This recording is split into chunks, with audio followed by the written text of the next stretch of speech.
Este side event está organizado en el marco de dos proyectos de cooperación internacional entre Uruguay y Alemania, es la Energy Partnership y H2AP, implementados ambos por la Deutsche Gesellschaft für internationale Zusammenarbeit, GIZ, con el apoyo de la Cámara de Comercio y Industria HK Uruguay y los colegas donde están, aquí adelante, y la Nora también al fondo, creo. Mi nombre es Dina Neddemeyer y yo soy la coordinadora responsable de la Energy Partnership o Alianza Energética Uruguay-Alemana. La alianza entre ambos países fue firmada en 2023 y sus principales socios son el Ministerio Federal de Economía y Energía de Alemania y el Ministerio de Industria, Energía y Minería de Uruguay. Su ejecución fue encomendada a la GIZ por parte del Ministerio Federal de Alemania y con el objetivo de promover el diálogo político y institucional bilateral en temas como el hidrógeno verde, que nos convoca hoy, la eficiencia energética, la electromovilidad y la investigación, así apoyando a la transición energética en Uruguay. Pero ¿por qué estamos hoy acá? ¿Cómo puede la inteligencia artificial, que es el tema de la conferencia, contribuir a la optimización de la cadena de valor del hidrógeno verde en Uruguay en el marco de la transición energética? El desarrollo de una industria emergente como la de hidrógeno verde no es una tarea de solamente un país, sino, como es un gran desafío, requiere la cooperación internacional. Además, demanda una fuerza laboral más capacitada, lo que hace imprescindible la plena incorporación también de las mujeres como protagonistas de esta transición energética. Por ello, la GIZ respalda a la Red Internacional de Mujeres en Women in Green Hydrogen, es ahí Fernanda, la representante de Uruguay, y la Asociación Uruguaya de Mujeres en Energía, AUME. Desde la cooperación técnica y la cooperación de investigación entre Uruguay y Alemania, queremos presentarles hoy dos proyectos de gran interés y sus avances recientes. Contamos con la participación de dos expertas, Isabella Böse, por parte de la GIZ, y la doctora Verónica Díaz. Ahí está. En mi rol de coordinadora de la Energy Partnership me orgulloso especialmente presentarles a la ingeniera María Camacho. María es ingeniera industrial, cuenta con un MBA y una maestría en investigación aplicada en ingeniería, enfocada en camiones pesados con celdas de combustibles a hidrógeno. Y espero que fue todo correcto. Ella cuenta con 16 años de experiencias en la gestión de proyectos de energía y ingeniería. Actualmente se desempeña como Hydrogen Senior Associate en Ficus Advisory, donde gestiona una cartera de proyectos de energía renovables y hidrógeno verde. Además, forma parte del grupo Futuros Líderes Energéticos y de AUME. La ingeniera María Camacho tendrá hoy a su cargo la moderación de este evento y felicitando así nuestra jornada vespertina. Ya, y con estas breves introducciones, yo les deseo una jornada de trabajo provechosa y enriquecedora y entrego la palabra directamente a María. Gracias, Daina. Hola, bienvenidos todos a este evento bajo la coordinación entonces de la Agencia Alemana de Cooperación Internacional, GIZ, y la Cámara de Comercio Alemana-Uruguaya, HK, a través de los programas H2AP y Energy Partnership Uruguay-Alemania. En primer lugar, quiero invitar a Javier Ortiz de Zúñiga, director del proyecto H2AP para Chile, Argentina y Uruguay, a dar unas palabras. Adelante. Hola, buenas tardes a todos y a todas. Primero de todo, agradecer a la organización, a ODER, por el espacio que nos han brindado hoy para poder presentaros un poco el trabajo que venimos haciendo en la GIZ aquí a nivel de Uruguay. No voy a tardar mucho porque tenemos dos paneles bastante interesantes delante nuestro y dos presentaciones. Quizás explicaros para aquellos que no conocen todavía H2Up o H2Up. Nosotros somos un programa comisionado por el Ministerio de Economía y Energía alemán. Llevamos operando ya 2 años y medio aquí en Uruguay, a nivel de toda la región en realidad. Estamos operando en América Latina, en Colombia, Brasil, Argentina, Chile y Uruguay. Y lo que nosotros hacemos sobre todo es que somos un programa de fomento al sector privado. En pocas palabras, nosotros estamos apoyando a desarrolladores de hidrógeno verde y sus derivados a lo largo de toda la cadena de valor de la industria del hidrógeno verde en las etapas tempranas del desarrollo de proyectos de hidrógeno verde y derivados.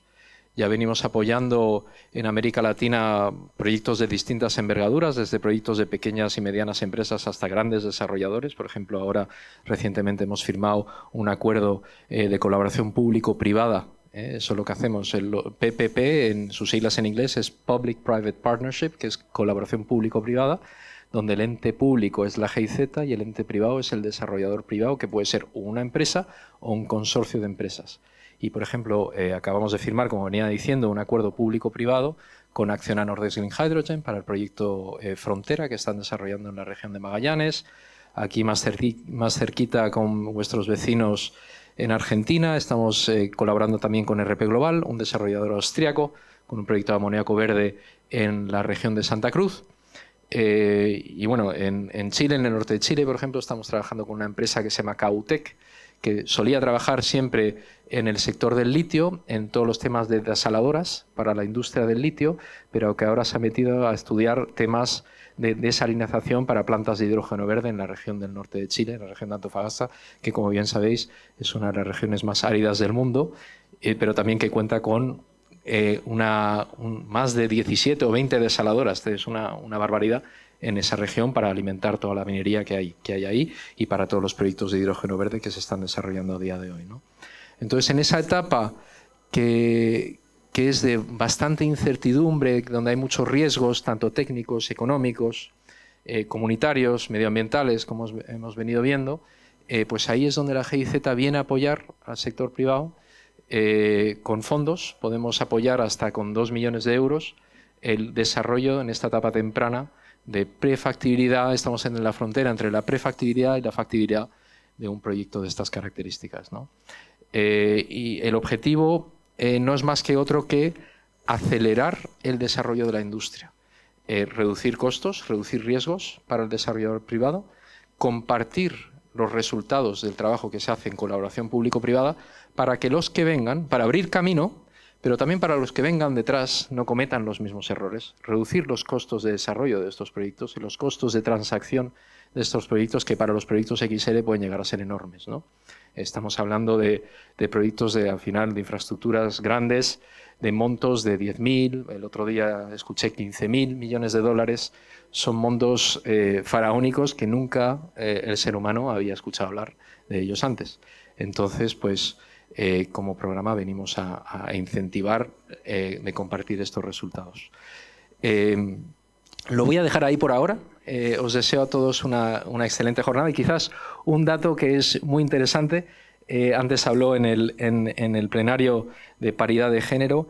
Aquí, en este side event, estamos muy orgullosos de decir que son mayoría mujeres que van a estar hoy presentando en la sesión de hoy, de esta tarde.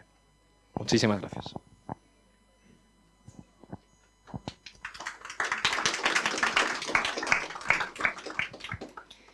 Muchas gracias, Javier. A continuación, quiero invitar a Diego Mesina, coordinador, asesor técnico de la Energy Partnership Uruguay-Alemania, para que nos dé sus palabras. Gracias. Bueno, muy buenas tardes. Veo muchas caras conocidas.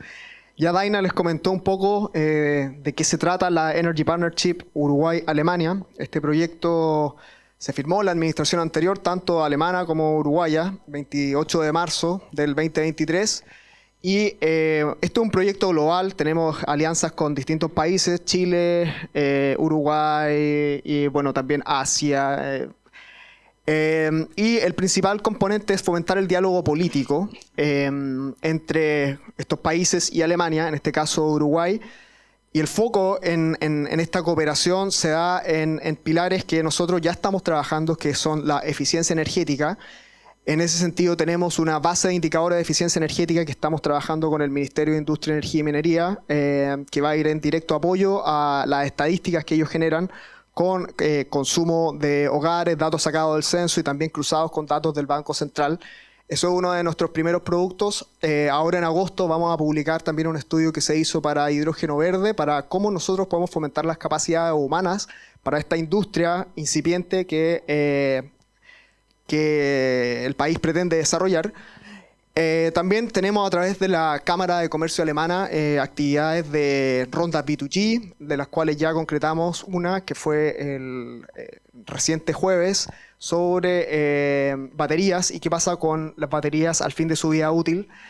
Y así diversas iniciativas de hidrógeno verde, eficiencia energética, electromovilidad. No me quiero extender mucho, pero vamos a tener nuevos productos en el marco de esta alianza con el Ministerio de Energía, Industria y Minería y también en colaboración con nuestros socios de la GIZ, que es el programa H2AP, donde esperamos tener esta coordinación para los proyectos de hidrógeno.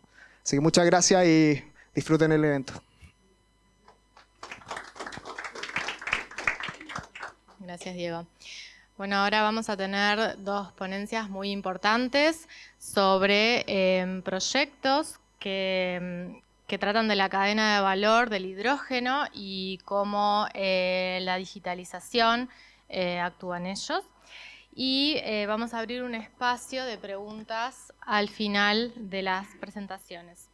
Así que, en primer lugar, vamos a comenzar por la ponencia Soluciones Digitales para Certificación de Proyectos de Hidrógeno Verde, a cargo de Isabela Böse, de parte de H2AP. Isabela es ingeniera civil química y magíster en Ciencias de la Ingeniería, Convención en Química por la Universidad de Chile. Actualmente se desempeña como asesora técnica en energía de la GIZ en el marco del programa H2AP, con foco en Chile, Argentina y Uruguay. En su rol dentro de H2AP ha estado a cargo de la preparación e implementación de proyectos públicos y privados orientados al desarrollo de la cadena de valor del hidrógeno verde y proyectos Power2X, en colaboración con distintas empresas. Entre ellas se destacan Sovenchix, con quien trabajó en el diseño de un concepto para un parque industrial sostenible de amoníaco verde en la región de Antofagasta, en Chile, y KUTEC, como comentaba Diego, un proyecto para la revalorización de salmueras provenientes de plantas desaladoras. Previamente se desempeñó como coordinadora de estudios en la Asociación Chilena de Hidrógeno, donde lideró el desarrollo de estudios técnicos y la consolidación de alianzas regionales. Ha contribuido como autora en diversas publicaciones sobre el potencial del hidrógeno verde en América Latina y el Caribe, así como los desafíos y necesidades de capital humano para esta industria emergente.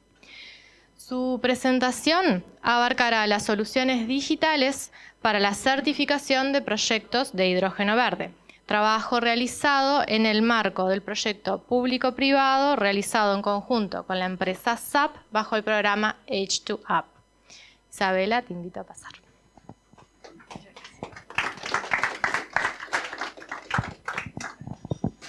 Bueno, nos pone muy contentos de estar aquí hoy por parte del programa H2AP. Si bien yo no fui encargada de este proyecto como tal, que tuvimos un PPP con la empresa SAP, sí un enfoque que tenemos en el programa es replicar y compartir los resultados. Por lo tanto, uno de los objetivos es, en este caso, compartir los resultados en torno a lo que fue las soluciones digitales para la certificación, que tuvo un enfoque más bien en Brasil.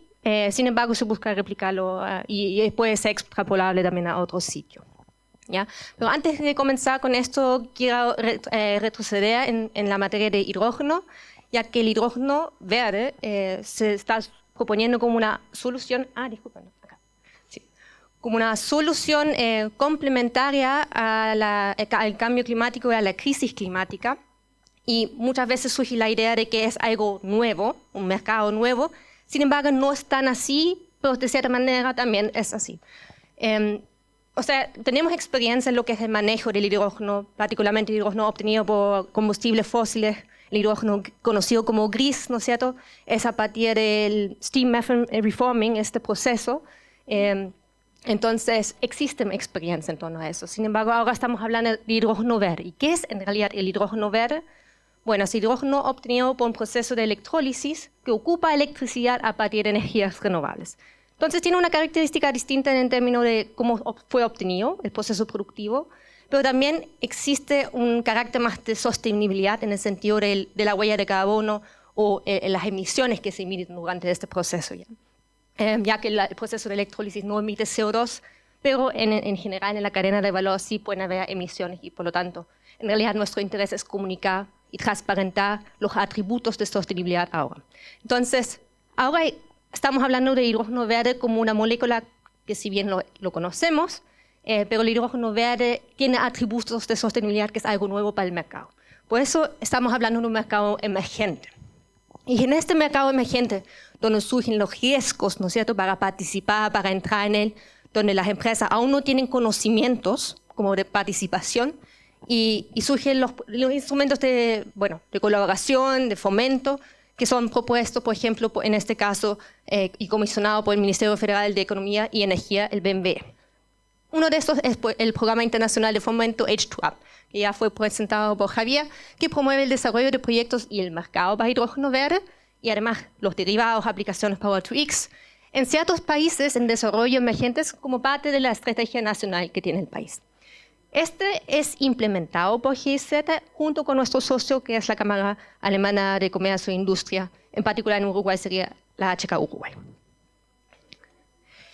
Bueno, desde Alemania también se han propuesto una serie de instrumentos. Algunos ya conocen, por ejemplo, el H2 Global, que apunta a un mecanismo para las etapas más avanzadas de operación, mediante un mecanismo de doble subasta. Tenemos los Funding Guidelines, que fomentan más que nada o reducen los costos de inversión. El Green Hydrogen Fund con el European Investment Bank, también que ofrece asistencia técnica. Y tenemos la particularidad que el H2UP coopera, en este caso también con el sector privado, pero sobre todo en etapas tempranas de desarrollo, que es lo que se requiere ahora. ¿Ya?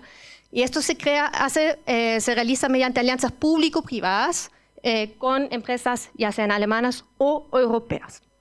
Nosotros actuamos en 3 líneas de acciones. Uno es la identificación de proyectos. Para eso hacemos actividades de networking, de scouting, que hemos hecho también en Uruguay. Realizamos los desarrollos de estos proyectos PPPs, que lamentablemente aún no tenemos una experiencia en Uruguay, pero sí en otras partes de Latinoamérica y el mundo. Y en la tercera línea de acción es el acompañamiento de proyectos, pero también del comercio, del mercado. Nosotros buscamos asesorar también a las empresas para poder entrar.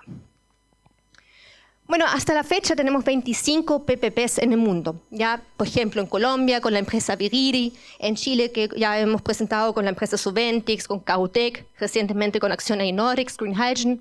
Tenemos, por ejemplo, en Brasil, recientemente se confirmó un PPP con la empresa Mesa. Una variedad de PPPs, o sea, realmente cubre varios aspectos de la cadena de valor o también necesidades del mercado. Pueden ser de capacitaciones, pueden ser para estudios de prefactibilidad, puede ser, por ejemplo, de certificación, como es el caso con la empresa SAP. Y ahora entrando a lo que fue el PPP con la empresa SAP, eso justamente buscaba abordar uno de los desafíos que es, bueno, tenemos una cadena de valor muy compleja, donde participan muchos actores y se empieza a surgir la discusión, bueno, ¿cómo podemos transparentar y hacer trazable y informar sobre en realidad los atributos de sostenibilidad de esta molécula? Y ahí surge el tema de la certificación. Entonces, como dije al principio, hemos conocido estos colores del hidrógeno, ¿no es cierto? El hidrógeno verde, el hidrógeno gris. No voy a entrar en profundidad, pero en realidad lo que nos interesa es poder decir lo que tiene esta molécula, y particularmente la huella de carbono, la sostenibilidad detrás y la tecnología con la cual fue producida. También, como dije, en el caso del hidrógeno verde tenemos una cadena de valor muy compleja. O sea, tenemos actores en el área de la producción de energía renovable que suministran electricidad renovable a las plantas de electrólisis. Después tenemos plantas, por ejemplo, de derivados de amoníaco, de metanol, que pueden ser los mismos actores de la planta de hidrógeno como no. Después tenemos también las etapas de almacenamiento, de transporte, de piping, y finalmente, por ejemplo, los puertos, que son otros actores. O sea, una empresa no necesariamente va a cubrir toda esta experiencia. Y ya después de esto, los usos, que pueden ser en el país nacional, por ejemplo, Uruguay, o en mercados que tienen una demanda mucho mayor en temas de energéticos, como es el mercado europeo. Entonces necesitamos poder hacer que todos estos actores se comuniquen y puedan hablar también del producto y hacer una trazabilidad de cómo este producto va cambiando a lo largo de la cadena de valor, si es que ha sufrido algunos cambios o algunas mezclas. Por ejemplo, en esta imagen tenemos un estanque de almacenamiento de hidrógeno, que bueno, el hidrógeno como tal, la molécula, no nos interesa quizás la mezcla en sí. Sin embargo, si es que entramos, puede ser una contribución de hidrógeno verde, como también una contribución de hidrógeno gris, como también una contribución de hidrógeno azul, que incluye una tecnología de captura de carbono. Entonces, necesitamos poder comunicar de cierta manera al actor siguiente lo que le estamos suministrando. Entonces, tenemos una serie de desafíos del mercado que ya dijimos, riesgos de inversión, riesgos de... Bueno, necesitamos apoyar la curva de aprendizaje a las empresas para poder entrar al mercado. También temas regulatorios, por ejemplo, y ambientales. Y cuando entramos un poco más al tema de certificación, también existe una serie de riesgos, como la ausencia de estándares comunes, es decir, un lenguaje común, si es que entendemos en Europa lo mismo que en Latinoamérica, si es que tenemos los mismos criterios de sostenibilidad. La falta de experiencia práctica, tanto como en las plantas productivas, como también en la materia de certificación. Necesitamos hacer un ejercicio de que la energía renovable, el actor se comunique con la planta de hidrógeno, etc. La dificultad para demostrar sostenibilidad, o sea, necesitamos tener estos criterios, estas metodologías claras para que se puedan hacer la certificación y así reducir, por ejemplo, el riesgo en el comercio internacional. La necesidad de marcos regulatorios adecuados y claros. Por ejemplo, en Europa estaba en discusión el Renewable Energy Directive, que estuvo en desarrollo por muchos años, mucho tiempo y cierta incertidumbre. Después surge la inquietud de cómo es esto aplicable al territorio LATAM, por ejemplo. Entonces, necesidad de los marcos regulatorios adecuados. También el déficit de capacidades institucionales y técnicas. Necesitábamos, por ejemplo, que las instituciones puedan entender lo que es la certificación, tener las capacidades de auditoría, tener los ejercicios de trazabilidad. Es toda una estructura y una arquitectura institucional también detrás, que en el caso, por ejemplo, de Chile y Uruguay, tenemos que desarrollarlo. Por otro lado, bueno, pueden haber ciertas experiencias y debilidades de procedimiento de otros esquemas previos. El riesgo de doble conteo también es muy alto, sobre todo cuando tenemos esta complejidad en la cadena de valor. Necesitamos tener claridad y contar bien la huella de carbono y no hacer, de cierta manera, un solapamiento de este conteo. Muchas veces y antiguamente los procesos han sido manuales y analógicos y por lo tanto también implicaban altos costos operativos. Y ahí es donde también el PPP propone atacar estos últimos desafíos.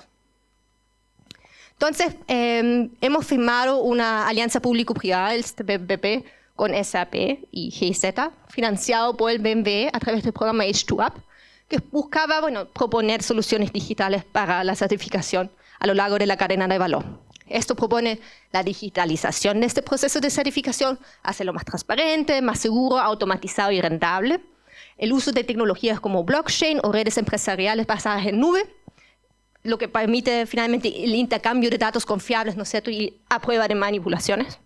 Y también la implementación de gemelos digitales del hidrógeno producido de sus derivados y una tokenización, o sea, asignarle a este producto atributos de manera digital. Entonces, el objetivo de este PPP fue explorar el potencial de la digitalización en los procesos de certificación para estos productos mediante el desarrollo de una solución digital, incluso piloto. ¿Ya? Hemos tenido un volumen de financiamiento de 250.000 en dos fases, o sea, una fase 1 y luego otra fase con el mismo monto, del cual 42% fue aportes públicos del BMWe, y este tuvo un desarrollo de 38 meses de implementación. ¿Ya? Se ha culminado la fase 1 y también se inició la fase 2, sin embargo, en esta etapa les voy a presentar los resultados parciales de este PPP asociado principalmente a la fase 1. En este caso, como dije, es un PPP entre SAP y GZ, donde SAP contribuyó con el desarrollo técnico y GZ particularmente con el análisis regulatorio y también el diálogo político. Como dije, se obtuvieron o se desarrollaron y se implementaron 2 fases. En la primera fase se tuvo un paso de determinación de los requisitos de certificación, es decir, hacer todo un análisis y estudio de los requisitos y criterios de certificación que fueron identificados como relevantes. En este momento, de hecho, cuando se hizo los estudios, varios de estos estaban en desarrollo. El RED, el Renewable Energy Directive y los Delegated Acts aún estaban en construcción. ¿Ya? Sin embargo, por eso la nota que puse, por eso algunos de los resultados podrían ser de los estudios un poco caducados, pero pueden ser generalmente aplicados también para otras certificaciones y el RED 3. También se identificaron los datos necesarios, sus fuentes, el formato requerido para el software luego y el acceso por parte de los distintos actores de la cadena de valor, la evaluación del potencial de digitalización de estos sistemas. Y este estudio en particular fue también apoyado por la consultora FICTA. En el paso 2 ya propiamente tal desarrolló la solución para los requisitos. Entonces se tradujeron estos hallazgos en requisitos funcionales para desarrollar un software. Se desarrolló y hicieron las adaptaciones necesarias según cuando se identificaron y se hicieron también simulaciones de casos teóricos. Y ya para la fase 2 la idea es hacer pilotaje con datos reales de empresas. Ya en particular, como dije, este proyecto tiene este enfoque de implementación tanto en Brasil y también la escalabilidad se optó por hacerlo en Colombia. Y por último, y no menos importante, este PPP también apunta a lo que es la formación de personas, de capacitación, en materia de tecnologías de información y certificación de hidrógeno verde. O sea, eso es algo también que hay que apuntar. Entonces, ya hemos visto lo complejo que es la cadena de valor. Y esto también, de cierta manera, se traduce en lo que son los esquemas de certificación, porque hay muchos actores e instituciones involucradas. Tenemos, por un lado, el marco regulatorio, ¿no es cierto?, que propone un mecanismo legal para establecer reglas sobre los criterios de sostenibilidad, pero que, a su vez, reconocen esquemas de certificación que fueron diseñados por ciertas instituciones. Estos esquemas de certificación describen los objetos, o sea, en este caso el hidrógeno verde, identifican los requisitos que necesitan cumplirse para poder certificar el producto como hidrógeno verde y provee también la metodología para esto. Esto es también siendo comunicado o desarrollado, validado por un organismo de certificación que hace las evaluaciones para demostrar que se han cumplido estos requisitos, que puede ser la misma institución eventualmente que propuso el esquema de certificación. Entonces, los participantes en el mercado, los proyectos, van hacia el organismo de certificación, dicen, quiero evaluar mi producto con su esquema de certificación y por lo tanto van paso a paso evaluando esto y en algún momento también entra en juego una auditoría, ya que acompaña el proyecto incluso in situ, revisando las mediciones para ver si es que se cumplieron todos los requisitos específicos. Y por otro lado, los participantes del mercado también están o participan o se registran en una base de datos unificada, que es bastante útil porque se almacenan datos de manera centralizada para mejorar la transparencia y la trazabilidad. Y por otro lado, podría haber un registro nacional también que es centralizado para que podría eventualmente emitir ciertas pruebas de sostenibilidad. Entonces, entrando en materia del software, de hidrógeno se identificaron varias piezas claves. Por un lado, lo que es la huella del producto, varias veces es la huella misma de carbono, pero podrían haber otras emisiones también, otros tipos de gases de emisiones que son relevantes. Y principalmente se identificó que las certificaciones propuestas se enfocan más que nada en las emisiones directas, pero algunos de estos también podrían enfocarse en emisiones indirectas. La cadena de custodia es el modelo de cómo de la certificación. Está el book and claim, por ejemplo, los balances de masa. No hay una estandarización sobre eso. Y por lo tanto el software debiese ser lo suficientemente también flexible para poder reflejar estos dos tipos de modelos. Bueno, lo que es la importancia también del abastecimiento de la energía, poder caracterizar el tipo de energía que fue utilizado, ya sea mediante PPAs o garantías de origen de energía renovable. También se reconoce que, por ejemplo, en el mercado europeo se definen criterios como la marca de tiempo y la zona, y el momento y el lugar en que fue producida esta energía renovable y por el consumo para hidrógeno verde. Y bueno, por el lado de la producción, los detalles del dispositivo de la producción es electrólisis, es otro proceso, los datos de medición como tal, y también esto obviamente aplica también a lotes de producción. Y pueden haber también otros datos, factores de emisiones que se usan. Existen certificaciones como CETILAC a nivel latinoamericano que se fue propuesto y que incluso además va un poco más allá y propone otros criterios como la huella hídrica, por ejemplo, o el relacionamiento también con comunidades. Entonces, traduciendo todas estas necesidades en una arquitectura de software para la sostenibilidad, SAP propuso, bueno, la pieza central es lo que es la gestión de la huella de sostenibilidad. Tenemos un inventario de la huella, donde se calcula la huella también, extraemos datos, hacemos modelamiento de balances de masa y energía, entre otros. También se puede caracterizar, por ejemplo, el transporte. A su vez, tenemos la transparencia en la cadena de suministro, ¿no es cierto? Esto es poder comunicar también la información y tener registro de estos balances de masa con las otras piezas de la cadena de valor. Y para esto también es necesario un intercambio de datos de sostenibilidad, ¿no es cierto? Que haya esta información transparente. Obviamente hay que considerar que hay información que es comercialmente sencilla, o sea, eso también es uno de los desafíos. Y por otro lado, el reporte de sostenibilidad, ya que algunos países podrían tener ciertos requisitos de cómo se reporta esta información. También en la arquitectura de software se propone lo que son los sistemas de planificación de recursos empresariales, también lo que es gestión de medio ambiente y salud y seguridad, por ejemplo, cómo fue manejado el hidrógeno, si implicó ciertos riesgos para los trabajadores, y también la gestión inteligente. Y nuevamente, resaltar que varias de esa información, o sea, pueden provenir de la misma empresa, pero también de terceros. Entonces, SAP propuso soluciones, también varios de estos fueron en base a su experiencia como empresa. Uno de estos es SAP Green Token, que es la solución basada en blockchain, habilita este trabajo colaborativo entre varias empresas para intercambiar datos. Ahí pueden ver, por ejemplo, la interfaz que ellos diseñaron para esta solución.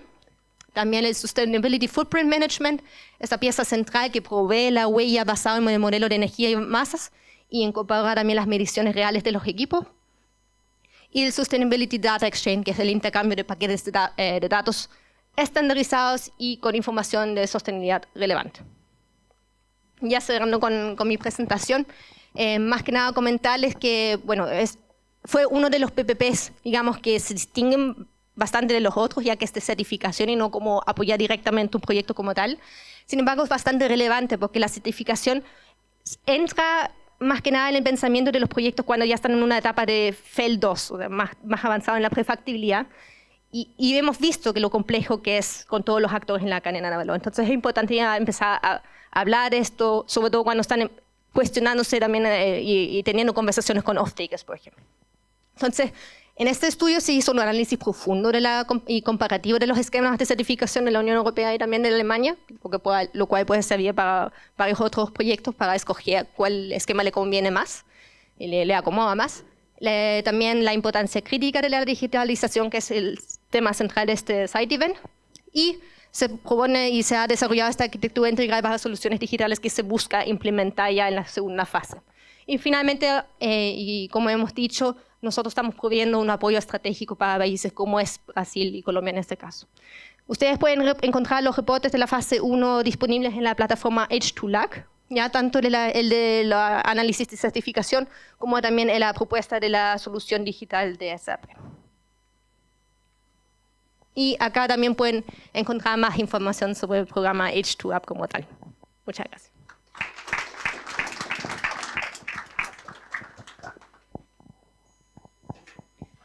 Muchas gracias, Isabela, por la presentación.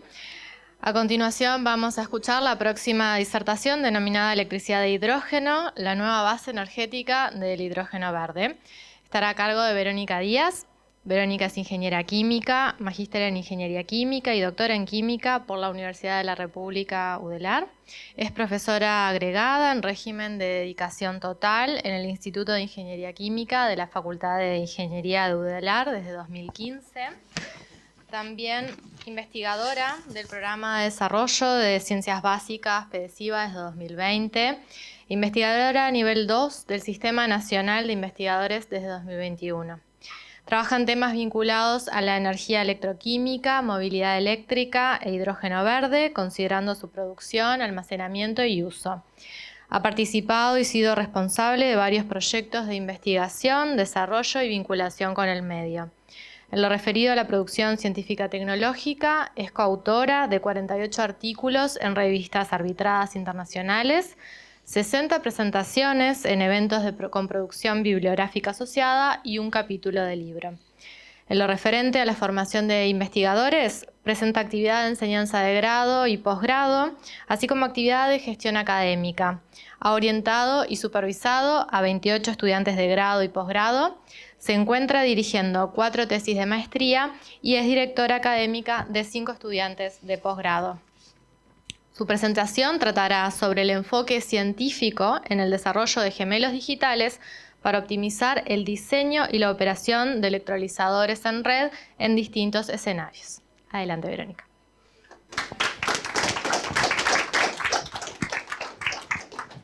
Bueno, muchísimas gracias por la invitación y por la oportunidad de visibilizar el trabajo que desde la academia hacemos en hidrógeno.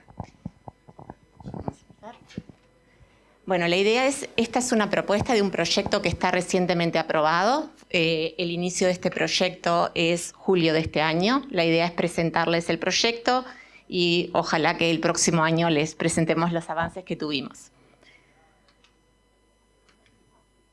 La idea entonces, primero vamos a presentar los grupos de investigación que participan en la propuesta para ver los antecedentes de colaboración, que es bien interesante porque este proyecto también se basa en una convocatoria de la ANI que hubo el año pasado, donde el objetivo era fortalecer redes científico-tecnológicas con Uruguay y Alemania, y a partir de eso es que surge este proyecto. Presentarles el proyecto de investigación, que van a ver que tiene diferentes paquetes de trabajo, para después abordar en particular lo que respecta al gemelo digital y el modelo Power Hardware in the Loop. Y lo interesante es cómo pensamos validar ese gemelo digital a partir de resultados experimentales y el funcionamiento de un electrolizador real. Bien. Primero presentarles el grupo de trabajo y la cantidad de grupos de investigación que participamos en la propuesta. Creo que es un diferencial, es un grupo interdisciplinario. En realidad, uno de los principales desafíos va a ser, para mí en particular, que soy la responsable, la coordinación de tantos grupos de trabajo, que implica la Universidad Tecnológica de Múnich, con diferentes grupos de trabajo dentro de la universidad, pero también implica diferentes universidades públicas, la UTEC y la UDELAR, y dentro de la UDELAR diferentes facultades. Es un grupo que tiene un gran valor en lo que es la calidad de los investigadores, es un diferencial la calidad de los investigadores que participan, y también es un grupo que implica territorialidad a nivel país, o sea, tenemos el Laboratorio de Energía Solar del CELNUR, tenemos la UTEC y tenemos la UDELAR. Bien, ¿cuáles son entonces los antecedentes del proyecto que les quiero comentar? Y es esta cooperación científico-tecnológica con Uruguay con foco en el hidrógeno verde. A través de la cooperación en ciencia, investigación e innovación del MIEM y el Ministerio Federal de Educación e Investigación, ¿sí? Hicieron esta propuesta que era en simultáneo Uruguay-Alemania. A través de la ANI hubo esta convocatoria, nos postulamos junto con la Universidad Tecnológica de Múnich y presentamos esta propuesta que le llamamos URGE 2, que básicamente el objetivo de la propuesta era estudiar la durabilidad de los electrolizadores y cómo el impacto de esa degradación de los electrolizadores afectaba el análisis tecnoeconómico y de ciclo de vida. Este proyecto inicial implicaba 6 grandes paquetes de trabajo, ¿sí? Básicamente los 4 primeros eran, la consistencia fue solo un año de trabajo, ¿sí? Pero en forma ambiciosa nos propusimos, bueno, tener publicaciones científicas y el último paquete de trabajo estaba concentrado en elaborar una propuesta de investigación más sólida, ¿sí? A largo plazo, que involucrara otros actores y grupos de investigación que habíamos contactado durante este primer año de trabajo. Realmente, al cabo de un año de trabajo, tuvimos una cantidad de publicaciones en revistas científicas y presentaciones a congreso, y también una cosa bien interesante fue que también abordamos todo lo que es la capacitación. Dimos un curso de posgrado y de educación permanente que se tituló Optimización y Sustentabilidad en Sistemas de Energía. Eso lo dimos en forma gratuita en la universidad el año pasado. Bueno, entonces este paquete de trabajo, último paquete de trabajo de esa primer convocatoria, implicaba el proyecto en colaboración que de alguna manera reuniera a otros actores que habíamos contactado durante este primer año. ¿Cuáles son las principales preguntas de investigación que intentamos ahora responder? La primera, ¿cómo puede lograrse una integración óptima, especialmente en términos de electricidad renovable, en todos los sectores del sistema energético? Por otro lado, ¿cuáles serían los costos nivelizados de hidrógeno asociados a cada uno de esos escenarios? Y el tercero, y creo que es el diferencial de alguna manera, es qué papel juega la electrólisis del agua y cómo es la interacción del funcionamiento del electrolizador con las propiedades del sistema en sus conjuntos. De alguna manera, el sistema de energía renovable, todas las fuentes renovables, tienen cierta intermitencia, ¿sí? Y eso afecta el funcionamiento del electrolizador en casos de trabajar off-grid, y de alguna manera eso tiene que estar reflejado en los modelos con los cuales después trabajamos en el modelo eléctrico general. Entonces, este es un esquema general donde la base es el sistema uruguayo, el sistema eléctrico uruguayo, donde tenemos una cantidad de grupos trabajando: el Laboratorio de Energía Solar, el grupo alemán y el grupo de Ingeniería Eléctrica, donde vamos a abordar todo el modelo a partir de 2 modelos diferentes. Uno a través de la plataforma SIMC, que es el que actualmente utiliza, y Rubén Chaer hizo la presentación el día de hoy, y el grupo alemán utiliza una plataforma que también es abierta, que es modelo URSS, y vamos a también tener en cuenta y estudiar un poco cuál es el potencial de energía solar para de alguna manera utilizar todo el potencial, no solo todo el potencial renovable posible. Este sistema, este modelo, se va a alimentar, ¿sí?, el modelo del electrolizador, para lo cual vamos a trabajar con un laboratorio virtual de electrólisis. Este laboratorio virtual de electrólisis lo que nos va a permitir es, a través del modelo del electrolizador que vamos a desarrollar, ¿sí?, y el laboratorio de todo el grupo de electrónica de potencia y de microredes de la Universidad de Alemania, ¿sí?, vamos a tener un laboratorio donde tenemos un stack del electrolizador real, y un laboratorio acá en Montevideo y en la Universidad de Catamarca, donde vamos a analizar el comportamiento de una única celda y estudiar la degradación de esa celda bajo diferentes escenarios de operación. ¿Voy muy rápido? ¿No? ¿Cómo complementamos todo esto? También vuelve a aparecer con todo una propuesta de esquemas comerciales y regulatorios, ¿sí? Como toda, de alguna manera, vamos a hacer todo un estudio de los mercados y de los mercados comerciales, ¿sí?, y del marco regulatorio existente para estudiar y proponer, ¿sí?, determinados cambios que de alguna manera promuevan el desarrollo del hidrógeno verde a nivel país. Bien, seguimos. Vamos a lo que nos ocupa. El gemelo digital. Básicamente el gemelo digital es una representación, virtual, ¿sí?, del modelo físico real. Nosotros vamos a tener un electrolizador conectado a la red o a energías renovables si estamos trabajando off-grid, y nosotros lo que vamos a intentar es adquirir datos de ese modelo real de tal manera, ¿sí?, de generar a través de este gemelo digital y alimentarlo con modelos, ¿sí?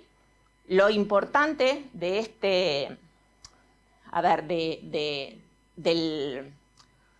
de la comunicación entre el mundo real y el mundo virtual es de alguna manera poder validar esos modelos con datos reales, ¿sí?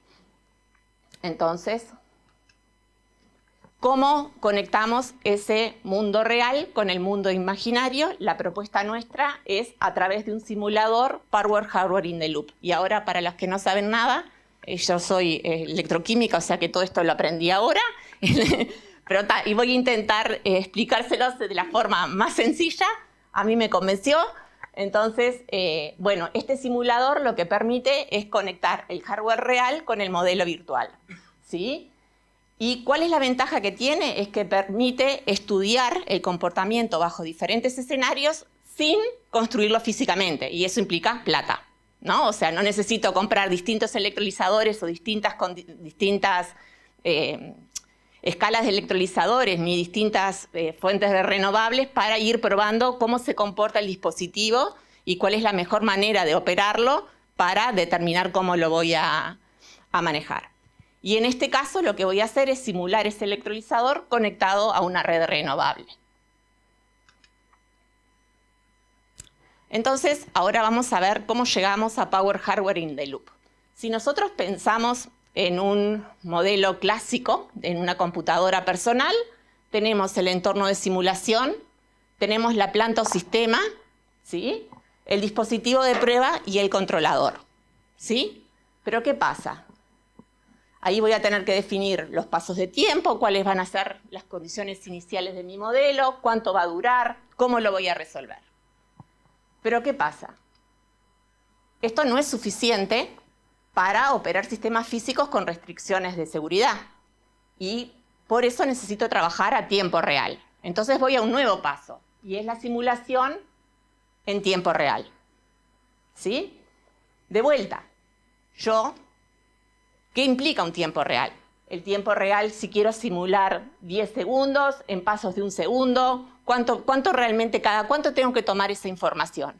Esto no es menor, ¿sí? Porque ahora vamos a ver más adelante, a la hora de alimentar el modelo eléctrico, ¿sí?, yo tengo que tener en cuenta de alguna manera la escala de tiempo con la que el modelo está trabajando.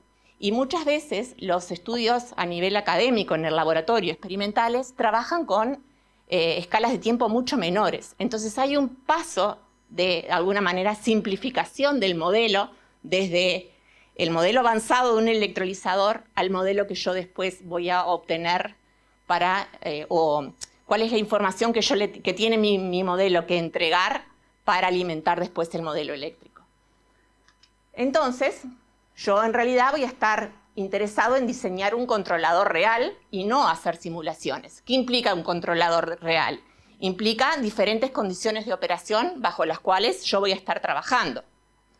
Y ese controlador sale para fuera del entorno de simulación y es lo que se conoce como hardware in the loop. ¿Por qué? Porque este controlador es un controlador real. Pero el controlador real trabaja con dispositivos reales. Y es ahí a donde apunta de alguna manera el proyecto, ¿sí? Pero ahora bien, fíjense en esta propuesta. Esta propuesta implica, ¿sí?, de alguna manera que cada vez que yo tenga que cambiar el electrolizador o trabajar bajo diferentes condiciones, tengo que cambiar tanto el controlador como el dispositivo de prueba. Entonces, esta es una solución costosa. Entonces, lo que proponemos, ¿sí?, es trabajar con un controlador programable y un inversor programable, que de alguna manera me permita simular diferentes condiciones en diferentes dispositivos.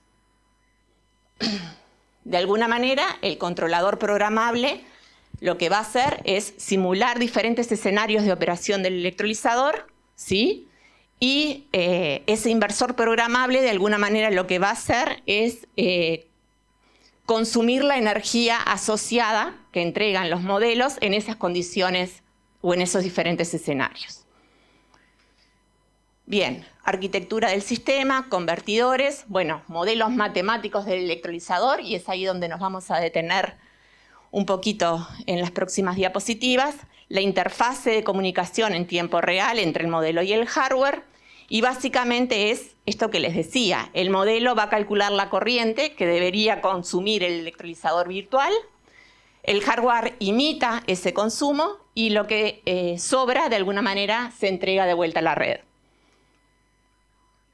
Entonces, es bien importante a la hora del controlador programable, bueno, ¿cómo lo voy a programar?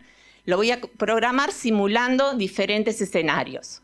Por ejemplo, ¿cómo afecta cambios bruscos de corriente? ¿Cómo afectan apagados y prendidos? ¿Sí? ¿Cuál es la estabilidad del sistema frente a una subida continua? Y voy a emular, por ejemplo, conectado a la red o a una red fotovoltaica o a un parque eólico.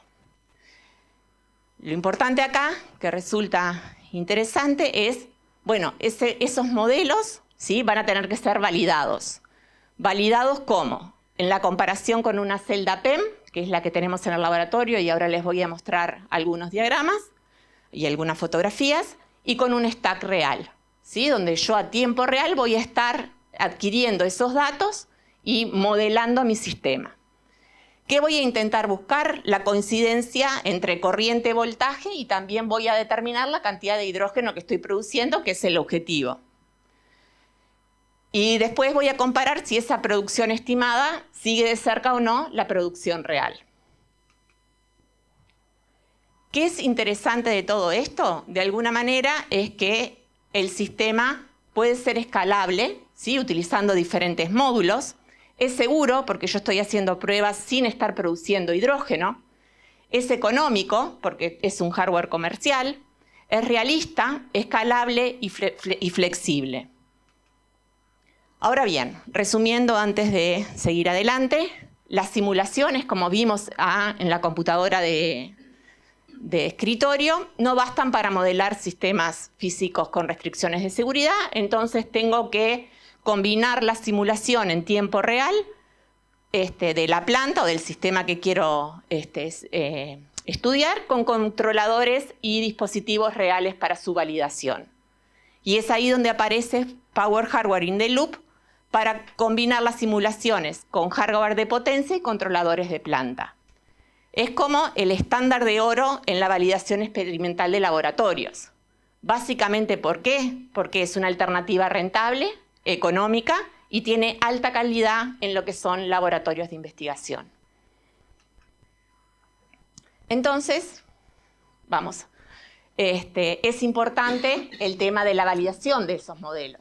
Para validar esos modelos, nosotros vamos a trabajar en un stack de electrólisis que va a estar en la Universidad Tecnológica de Múnich, es un stack PEM, y vamos a trabajar con una celda de electrólisis, ¿sí?, que tenemos en el laboratorio. La diferencia entre celda y stack, ¿saben qué es?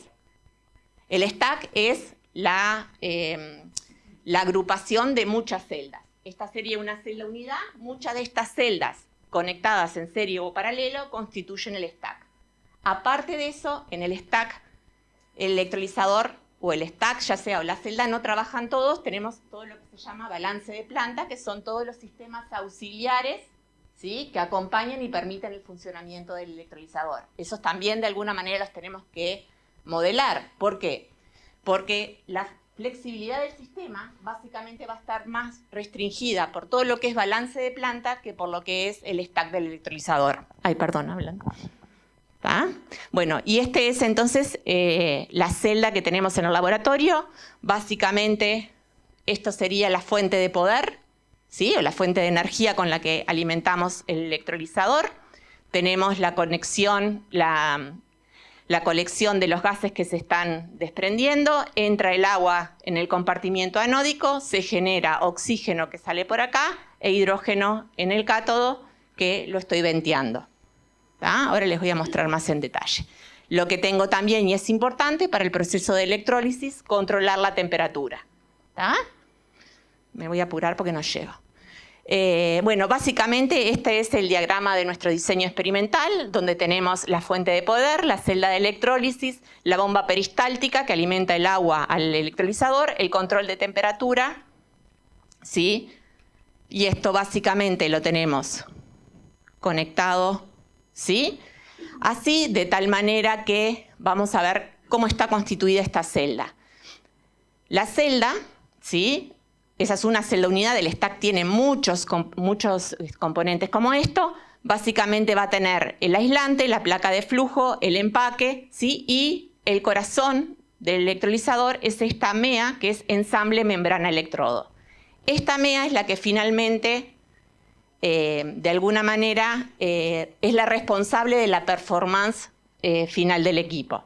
Entonces, a nivel de proveedores, sería bien importante tener información de este ensamble, a ver qué tipo de electrocatalizadores están presentes, en qué carga, etc.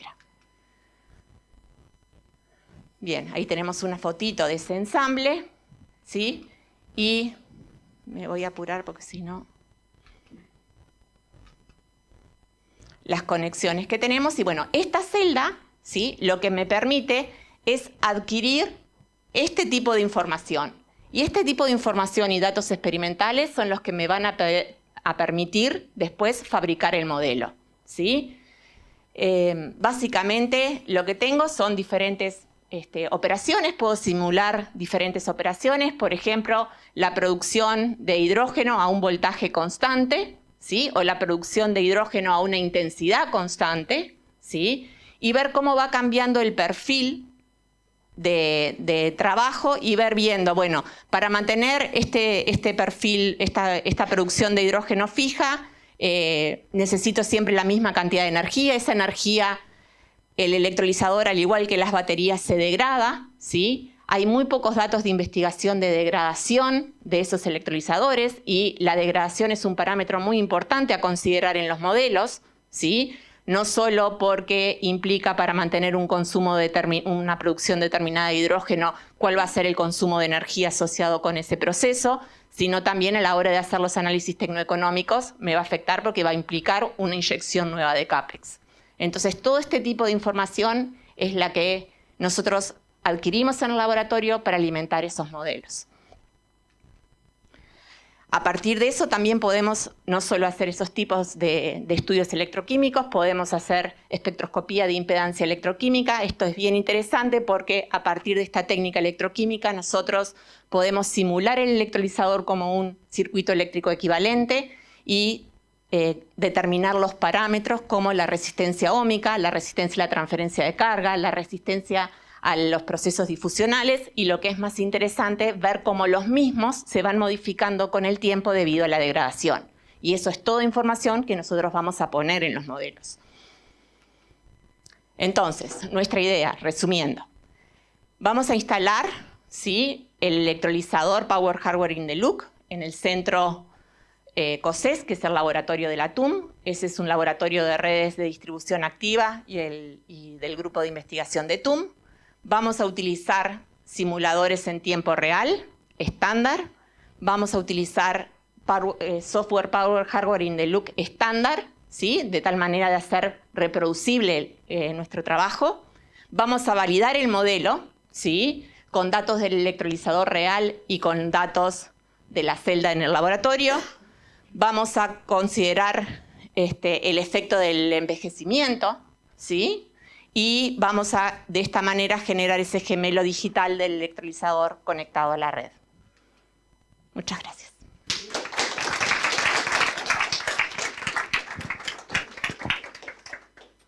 Gracias, Verónica.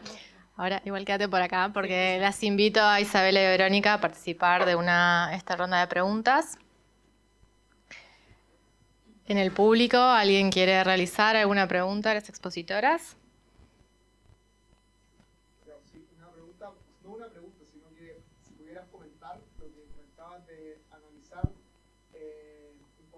Como por ejemplo baterías, y su rendimiento real y cuál es la importancia de hacer esos análisis para asegurar que las cosas que se importan sean montar la ficha técnica.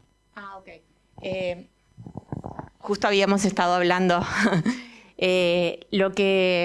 Parte entiendo yo que un valor que tiene esta oportunidad y esta instancia de mostrar qué es lo que hacemos desde la academia, de alguna manera es acercar también la academia al sector productivo.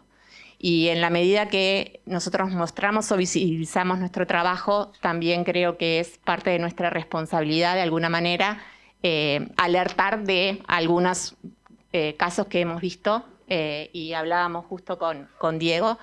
Nos pasó en un proyecto de baterías que básicamente no hay ningún tipo de control sobre la calidad de las baterías que ingresan al país.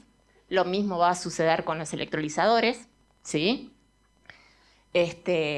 Pero entendemos que es importante desde el lugar de la empresa el posicionarse frente al proveedor de la mejor manera posible, ¿sí? Eso implica de alguna manera conocer qué preguntas hacer, ¿sí?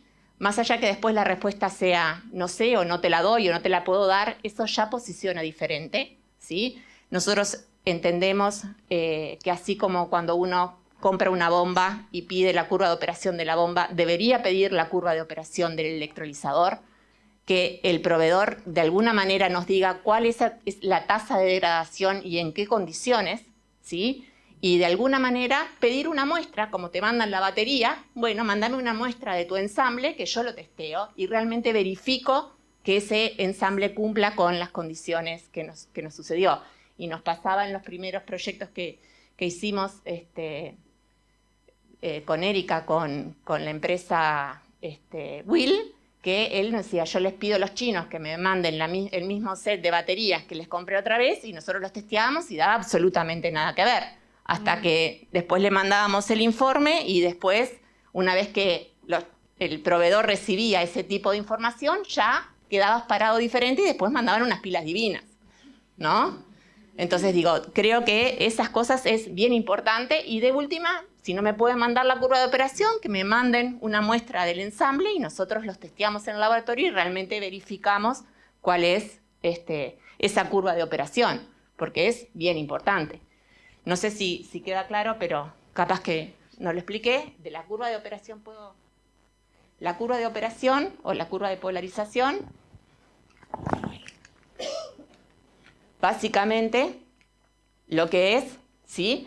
Es una curva que relaciona el voltaje con la intensidad, ¿sí? O sea, determinada diferencia de voltaje que yo aplico en los bornes del electrolizador va a implicar un determinado consumo de intensidad.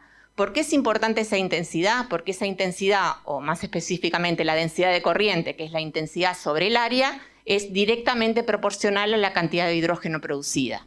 Entonces, obviamente no es lo mismo la curva punteada que esta que acá, que la roja, ¿sí? En la curva punteada, yo para obtener, supónganse, 0,2 amperes por centímetro cuadrado, que está asociado con una cantidad de hidrógeno determinada, necesito apenas 1,9 voltios entre los bornes. Pero si utilizo la primera, esta roja, en vez de 1,9 voy a tener 2,20 y el consumo energético de ese electrolizador va a ser mucho mayor para obtener la misma cantidad de hidrógeno, ¿sí? Entonces, es bien importante la curva de operación. ¿Y cómo varía esa curva de operación? Con la degradación del electrolizador también. Más aún. ¿Sí? ¿Alguien más en el público quiere hacer alguna pregunta? Siguiendo la línea de la certificación, ya que estamos. Tengo una pregunta para Isabela. Muchas gracias por la presentación, a ambas obviamente excelentes. ¿Han trabajado con algún organismo de certificación en este proyecto que comentaban, que es ProSAP? En este mismo PPP no, pero sí hizo unas capacitaciones que fue hecho con certificadores y auditorías que entiendo que fue un poco más fuera del PPP, pero con la lógica de coger también los aprendizajes que obtuvimos acá. Y se hicieron capacitaciones con sector privado, esto fue realizado de hecho en Colombia y en Brasil también, y de hecho yo supe que hubo muy buen feedback.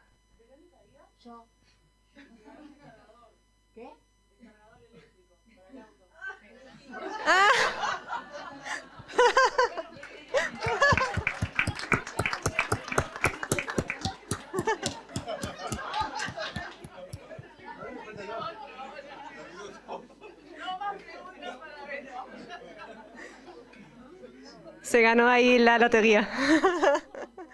Se ganó el premio. Bien. Bueno, en resumen, se hicieron capacitaciones y obtuvimos muy buen feedback y prácticamente quedamos con la idea de replicarlo también a otros países porque el sector privado quedó contento, se aprovechó el avance que se obtuvo en certificación también en todo lo que fue el mercado europeo, que ya fueron definiendo algunos esquemas voluntarios y además hay algunos auditores que también pudieron participar. Así que yo creo que también, si es que es un tema que les interesa, podemos estar en contacto y invito mucho también a participar en esta certificación. O sea, fue una buena experiencia. Una pregunta siguiendo con eso. En la fase 1 comentabas que aún no había salido el RED 3, que hoy por hoy está vigente. ¿Tienen pensado volver a rever esa fase o intentar hacer un benchmarking con la parte del RED 3 que salió ahora? No sé si la fase 2 va a tener una revisión. Yo creo que más como buscamos también reducir un poco la generación de publicaciones y estudios, porque hay varios, y enfocarnos un poco más en lo que son hands-on, como capacitaciones, compartir resultados y sobre todo acercarnos al sector privado y entender bien cuáles son las necesidades de ellos hoy. Entonces, yo entendería que nuestro programa apunta también, al menos en este PPP, más en este enfoque y sobre todo con el pilotaje. O sea, como dije, el desafío es poder obtener datos reales y hacer comunicar a todos los actores involucrados. Y eso necesita experiencia para poder optimizar esta solución que se desarrolló. Entonces, diría que la fase 2 se va a concentrar mucho más en lo que es la práctica. ¿Alguna otra pregunta del público?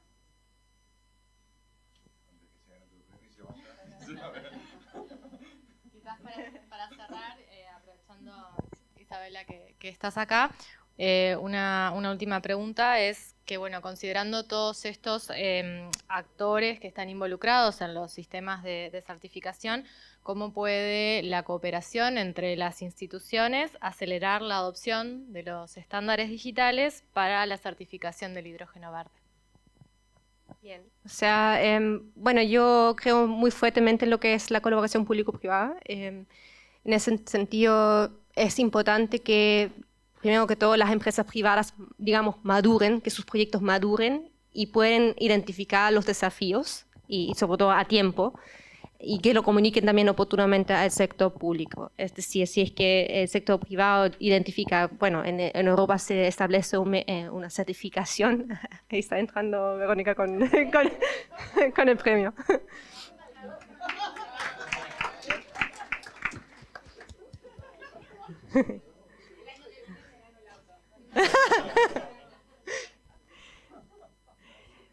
Bien.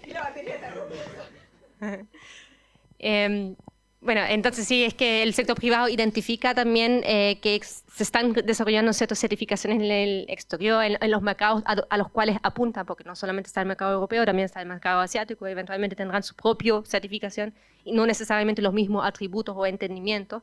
Es importante que este sector privado también se acerque al sector público, comunique sobre estos criterios, eventualmente se quiere también cumplir demanda nacional, sea en Chile, sea en otros países. Entonces, hacer coordinar a todos los actores y sobre todo para poder generar las capacitaciones, las capacidades, tanto institucionales, si es que necesitamos más auditores, si necesitamos gente que realmente entienda estas cadenas de valor, pueda ir a testear, verificar que los datos son reales y que lo que estamos evaluando es efectivamente lo que está sucediendo, si es efectivamente hidrógeno verde. Y por otro lado, bueno, las capacitaciones también en lo que es digitalización, o sea, hacer comunicar a todos estos actores. Muchas veces una empresa tiene otro sistema digital que el socio, entonces hacer una entrada común a su vez toma tiempo. Entonces es oportuno ya empezar a entrar en contacto con los actores que están en la cadena de valor. Muchas gracias. Entonces, bueno, cerrando entonces, muchas gracias Isabela Pese y Verónica Díaz por las valiosas presentaciones. Vimos dos iniciativas complementarias que muestran cómo la digitalización puede potenciar la cadena de valor del hidrógeno verde. Así que muchas gracias entonces por sus presentaciones. Y para cerrar el evento quiero invitar a Federico Regerman por parte del Ministerio de Industria, Energía y Minería Para dar unas palabras de cierre, Federico actualmente se desempeña como coordinador nacional del programa de hidrógeno verde en Uruguay y es magíster en Economía y Desarrollo con experiencia en políticas públicas en el área de energía y cambio climático. Adelante, Federico. ¿Sí? Adelante. No, a ver, son las 6:10 de la tarde, creo que ya ni yo me quiero escuchar, pero estamos todos cansados. Agradecerle a Marini por la moderación, agradecerle a Verónica. Bueno, capaz que se vienen gemelos digitales de carga de vehículos, algo de eso. Agradecerle a Isabel, agradecerle a HK, al equipo GIZ que se vino expresamente desde Chile para este evento. Para nosotros la cooperación internacional ha sido clave y lo va a ser. De hecho, espero que el año que viene estemos presentando todos los avances del programa del proyecto Euroclima que tenemos en carpeta, que vamos a trabajar con GIZ y que tiene mucha relación con esto que acaban de presentar. Uno de los componentes es generación de capacidades, otro es instrumentos de regulación, que está sumamente conectado a esto que acabamos de hablar, ¿no? Creo que lo que más interesante, por lo menos con lo que yo me quedo, que además venimos de la presentación de los proyectos de hidrógeno, es que siempre que hablamos de hidrógeno estamos pensando en fierros todo el tiempo. Me refiero a infraestructura, ¿no? A los proyectos concretos, los contenedores, todo. Y acá es como algo muy abstracto, que es digitalización, que a veces cuesta visibilizarlo, es lo que vende menos, por así decirlo, pero al final del día son los mecanismos habilitantes que nos permiten el día de mañana también, o sea, las cosas van juntas, ¿no? Queremos proyectos concretos, pero sin las medidas habilitantes no lo vamos a poder lograr. Sin duda los mercados son cada vez más exigentes y nosotros apuntamos a producir hidrógeno limpio, pero no alcanza con eso, hay que demostrarlo. Y demostrarlo implica certificación, y certificación implica costos, muchos costos. Créanme, bueno, mostró ahí Isabela el diagrama de todos los actores. Nosotros estamos trabajando también en el Ministerio para posicionarnos, por ejemplo, con Certilac, que es un nuevo mecanismo de certificación. Son muchísimos actores, lo que se traduce en costos de transacción, varios. El hidrógeno ya tiene problemas de competitividad y encima le ponemos como un instrumento más que es válido, hay que hacerlo para que el mecanismo sea transparente, robusto, confiable, pero genera mayores costos que, bueno, cualquier mecanismo como este que presentó Isabela, que trate de automatizar y optimizar sobre todo el proceso, va a ser bienvenido y va a contribuir al desarrollo de la cadena. Bueno, y hablando de optimización, lo que presentó Verónica, ¿no? Me parece que es súper importante la posibilidad de simular de alguna manera, si no entendí mal, ¿no? El proyecto. Pero simular, a ver, en un momento en que el hidrógeno está en una etapa muy dinámica y cambiante, poder simular sin asumir riesgos, digamos, sin asumir costos desde un ordenador, ¿no? Creo que es clave y que ayuda a responder un montón de preguntas que los desarrolladores de proyectos se hacen, ¿no? Y de alguna manera tratar de optimizar y predecir el funcionamiento futuro y generar una optimización en el diseño y en los procesos del mismo. Entonces me quedo con eso. Creo que los dos proyectos con visiones distintas o apuntan a objetivos distintos, pero que muestran que la digitalización es clave y va a ser estratégico desarrollar esa pata y también está bueno mostrar que desde Uruguay también podemos innovar y que innovar no es solo producir un electrolizador, sino algunos mecanismos que hacen, digamos, que esto sea viable. Así que, de vuelta, agradecer a la moderadora, a los presentadores, a HK y a GIZ por este encuentro, que me parece que es clave desarrollar este tipo de intercambios también. Creo que, perdón. Nada, sobre todo desde la parte de la academia, de alguna manera ponernos a disposición y como que todos estos estudios también nos posibilitan el asesorar a las empresas para tener como indicadores de salud previo al problema, ¿no? Por ejemplo, todas estas partes de degradación, dependiendo del mecanismo de degradación del electrolizador, yo puedo identificar determinados indicadores de salud que me están por lo menos prendiendo la lucecita de alarma para hacer la consulta previo a que el electrolizador realmente presente problemas mayores. Entonces creo que también es importante desde ese lado. Gracias a todos.